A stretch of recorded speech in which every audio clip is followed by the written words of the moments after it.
Wars Under Construction by James Wylder. She'd been staring at the message on her tablet for minutes, and now her daughter was starting a family tradition by staring back at her with a little too much interest. "So, what are you looking at anyway?" Sang-mi finally asked her. She blacked the tablet and smiled up at her. "Nothing important, just an unexpected work delivery. I'll have to head out, I'm afraid." "If it's not important, then why are you heading out this late at night?" Her son Sang-un cut in, even as he and his sister kept tinkering with the machine they'd taken apart. Hei-Ran, Ganjen courier, knew she wasn't hiding anything from the twins. She'd never been good at bluffing. Her face gave everything away all the time, which made the fact she'd been selected for this job all the more troubling and intriguing. It wasn't from her employer, so she had every right to reject the freelance job, but the money was good, and their family could use it. "Well, even if it was important, I have to respect my client's privacy," she said with a wink. "Sure, Mom," Sang-mi sighed. "Just hold tight. I'll be back before morning. If your father or brother get back, just tell them I had a job. And if I find out the two of you have run off to Kolakog again in the night, we won't," they said in practiced unison. There was something itchy with her gray and black courier armor, but she tried to put it aside as she focused on the task at hand and not get too bogged down in all the risks involved. And it was risky. Very risky. You don't make drops at night for this kind of paycheck to people who are entirely on the level. Thinking about it too hard would just lead to bad places. She didn't need to know. It was probably gangsters, though. Those mavericks from the Rim who'd set up in Kolakog, shining insincere smiles and chrome prosthetics. Probably the cartel or the Accord. They'd have the cash on hand. And what they'd be having her deliver? Even more important not to think about that. It hadn't been a plan, but it was good she warned her kids off from sneaking off to Kolakog again. Not just because their fascination with the city made her uncomfortable, but because it was her destination. She lowered the goggles over her eyes and took in the thin night air of the Ganjen surface. Now for the best part of the trip. Time to fly. She always took a running start to turn her jetpack on. She didn't need to, but she had an old cheap model as a kid she needed to do it with, and it was a force of habit. So she ran, arms pumping, breath moving quick, and then she shot off the ground. The twin engines on her back blasted Hei-Ran over the Ganjen wastes, over red sand, spinning atmosphere machines, and long lines of rocks. She spun in the air, looking up at the stars and the light of the moon of Phobos above her, and flashed a mock salute to the monitoring station above. The same stupid joke everyone did. She enjoyed the cold air in her face, till she neared the unpleasant part of the adventure. All traffic in and out of Kolakog was heavily monitored. No one was supposed to go in or out, which was where couriers like Hei-Ran came in. With a suit that reflected wide-range scans and a low-disturbance jetpack, you could fly under the sensitive scanners that were built to pick up shuttles, ships, and autocars, as long as you didn't mind getting sand blown up in your face. Low enough, the slight sand you kicked up muddled the sensors a little extra. It was the roughest part. You couldn't wear a flight mask because the only way you could tell you were flying low enough to miss the sensors without impacting the ground was to feel it. Use your own sensors? You'd be tracked. And plenty of idiots had been, and been locked up on Phobos just for it. So she checked her teeth were fit tightly into the rebreather and dove down. The sand pelted her face, and she felt some of it get into her mouth and suit despite her precautions. Even itchier. She kept count, timing the seconds till she had to cut her engines. And there. She cut them, turned her body so she'd roll in the right direction, and dropped. The impact hurt, and she bounced and rolled, and then she heard the swoosh as the doors opened for her, and she tumbled inside, landing sprawled in a heap on the floor. She spat the rebreather out, panting and rolling onto her back as she took in the scattered laughter and applause from the Mavericks. "Even less graceful than your last one, 8-bit. She raised a fist in the air in recognition, even if she didn't entirely understand the nickname. She slowly sat up, then stood up, and stumbled up to spare knee Nick. "Hey," she coughed.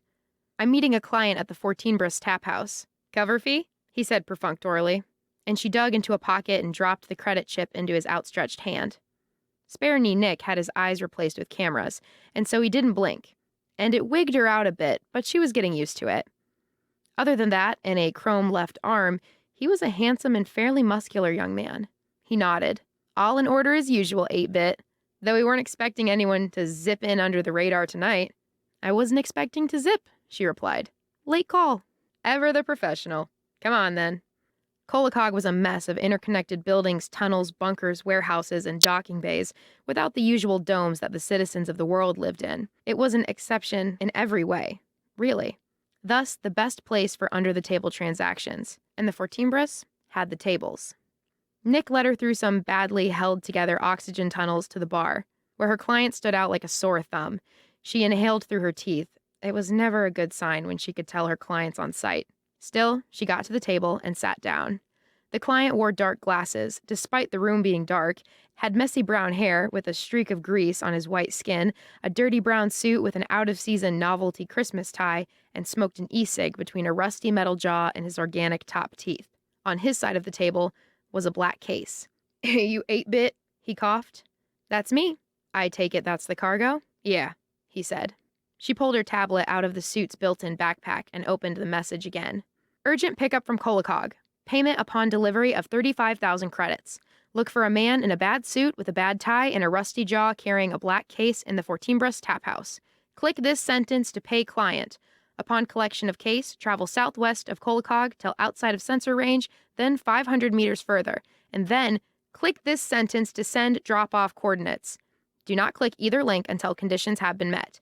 Do not allow yourself to be followed. Do not communicate with anyone about the nature of your transaction. Destroy the device you received this message on upon completion of job. You will be compensated for double its value. You ready to slide it over? You ready to pay? Yeah. Cool." He rolled his sleeve up and revealed a screen built into his arm. Hei-Ran tapped the first link in the message, and then "Transaction Received" appeared on the arm screen. "Double cool," he rasped, and slid the case over. "Pleasure doing business with you. Staying for a drink?" "Afraid not. Same-day delivery or your money back." He nodded. "Still funny to see you Gongen going under the state-owned radar making money on the side, but I respect the hustle." She grabbed the case and stood up, giving him a little wave, and began to move towards the door. That was when the woman stood up. She'd been innocuous, completely innocuous. That was until, of course, she pulled a gun on Hei-Ran and yelled at her to drop the case. She looked just like all the other Mavericks, a blonde woman in a lot of edgy leather, till she pulled some rather impressive metallic prosthetics off her face with her spare hand. "I said put the case down. That's an order." Hei-Ran slowly lowered herself to a crouch, so she was technically lowering the case down. "Now slide it over to me." "Not so fast," another voice said. A second woman stood up, gun drawn. "Agent Clarkson, you really thought you could get past the eyes of the Tenru party on Gongen? I've been tracking you for months." Clarkson, apparently, scowled. "Agent Min, you do realize you're interfering in a CI-SYN operation authorized by the CGC itself. You don't have authority here. Earth does. Gongen is a sovereign planet, and it is you who has no authority." Hei-Ran tried to quietly slide towards the door as they yelled at each other, but quickly both guns were turned back on her. That was when her client rose from the table. "All right, that's enough of this." He drew an orb from his pocket and held a button down on it. "Now, ladies, this grenade here will activate if I let go of this switch, and that'll blow this whole room to Kingdom Come." The usual clientele of the Fortinbras hesitated. Some tried to move towards the doors or their own weapons, but Min and Clarkson each drew another gun and kept one on Hei-Ran and the other sweeping across the tables. "All right, so now let's talk." "That's not a real grenade, you idiot. None of us are buying that ruse," Clarkson growled. The man held his other hand up. "Okay, whoa, there's no reason for—" That was when Clarkson jerked her gun at the man and blasted his metal arm off at the elbow, the screen still reading, "Transaction received," as it dropped to the floor and the grenade rolled out of it. No one would use a real grenade in a closed room like this. Come on now. The grenade began to beep. "Oh," Clarkson said, and Hei-Ran bolted for the door. Several things happened in quick succession. Clarkson shot at Hei-Ran and signed her shoulder. Min shot at Clarkson and hit her in the arm, and then as Hei-Ran made it through the exit, the grenade went off. Hei-Ran was blown forward through the ratty plastic walls of the oxygen tunnel and tumbled to a halt on the sand. She moaned. It felt like she'd broken some ribs. Her breaths were hard, and as she pushed herself up, she saw the burning building, felt the case still in her hand, and began to stumble backwards. Time to go. She almost turned around. Almost. If she had, things would have been a lot easier. But she saw Clarkson, her back literally on fire, face half burned, charging from the mess of fire and rubble. Hei-Ran was a good courier, and she'd done some unsavory jobs to help the family, but she wasn't a soldier, and she'd never seen anything like this before. So as Clarkson charged at her, she just stared, with her jaw open for longer than she should have, and only when the woman was nearly upon her did she think she should move. Hei-Ran switched her jetpack on. She turned and began her running start, and she didn't need that, but it never hurt her. It was just the muscle memory. The things she learned when her granddad taught her, going out to the wastes to fly around for fun. But today, it meant she stayed on the ground a little longer. And as she lifted off, 2 hands grabbed hold of her legs. She yelped and blasted forward, clutching the case to her chest as she zoomed inches from the ground, sand filling her mouth. She tried to hold her breath, tried to count so she knew when she was out of the scanning zone. But she couldn't focus. She felt one hand grasp harder and the other move up her leg and pull up closer to her. She accelerated hard. The sand hit her in the face, hard enough it burned. She jinked right and left and up and down and felt like a human rocket till she hit the sand dune. Hei-Ran didn't know how long she was out, but it was light out when she came to. Kolokog was far in the distance, practically a dot with the smaller flashing dots of emergency vehicles above it. Closer, she could see a pair of feet a few hundred meters away poking up out of the sand from where Clarkson had made impact hard enough to bury her remains to the ankles. Stumbling up, she spat out as much sand as she could and held her head in her hands. This was not how this was supposed to go. She was just a courier. She assumed this had just been drugs or something, not something CI SYN agents would come after. She knew she had broken bones. This wasn't worth it. Just go home, leave the case here in the wastes, and... She closed her eyes, pulled her goggles up, and reached back into her pack to see if she still had her tablet. She did, though the screen was pretty ruined. She tapped on the flickering, cracked image till she pulled up the message and tapped the second link. Coordinates appeared on the screen. They were hard to read, but she noted them and pulled them up on a very fuzzy map. It was in the middle of nowhere, not too far from her nowhere. Taking a deep breath, she got up and turned her jetpack on, taking a limp start, and got in the air. For once that day, she had an uneventful trip. Under construction, no entrance permitted. As signs went, not the most welcoming, the location was a simple metal building shaped like a half-cylinder, a landing pad not too far from the door. She ignored the sign and limped into the door, which she banged on. Nothing. She kept banging. "I thought you couriers were supposed to be polite." The woman who opened the door looked angry, but her face changed to shock as soon as she saw Hei-Ran's face. "Oh dear." "Special delivery," Hei-Ran said. "I definitely am not handing this over till I receive payment." "Yes, apologies. Please come inside." She followed her in. The woman was in a technician's outfit, and the building turned out to be a single room filled with storage crates, a bunk, a portable shower/toilet unit, a workbench, and a huge loading elevator. The technician gave an overly cutesy fake cough. "You do, of course, understand that you didn't enter this building, did not see anything in here, and did not meet me, and if you say anything about it to anyone, your entire family will die in a tragic accident?" "Yeah, it seems like that kind of day for that sort of thing." The technician gestured for her to set the case on the workbench, and Hei-Ran did so.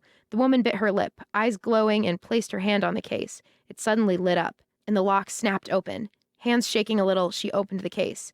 Inside were rows of small cylinders, each only 3 centimeters tall. They were unremarkable in every way to Hei-Ran. "Well, that's underwhelming," she grumbled. The technician turned to her, shaking her head so fast her hairband came loose. No. They're the most remarkable. They're the missing piece we've needed. Once I test them and make sure they work, they can filter the Tragan." "Well, I've said too much." She smiled politely and bowed. "You have done Gongen a great service today." Hei-Ran bowed in return and really hoped she didn't expect to be paid in the knowledge she'd helped the planet's ruling party or something. "Your payment has been transferred directly to your account along with some extra for..." The technician waved a hand from her head to her toes. "Your troubles. Thank you. That's traceable, though. We have made it invisible." She looked around the room at a giant loading elevator that went to the planet's surface. There, through a crack in one of the crates, Hei-Ran could have sworn she saw a gigantic metal foot. She was either losing it, or whatever was going on here she really didn't want to know. "Now you must go. Be patient, Hei-Ran. You may not see the fruits of your labor for some time, but do not despair. Things are under construction. You can trust us on that." She nodded and shambled out the door without another word. The quicker it was behind her, the better. She'd been away from home too long.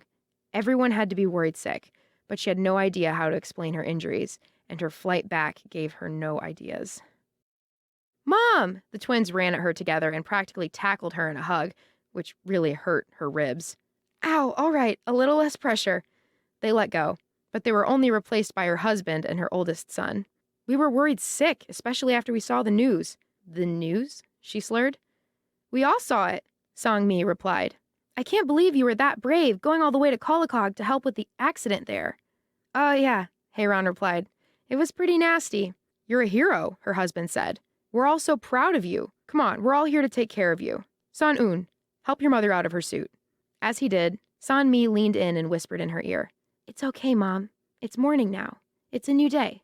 We'll make it a good one.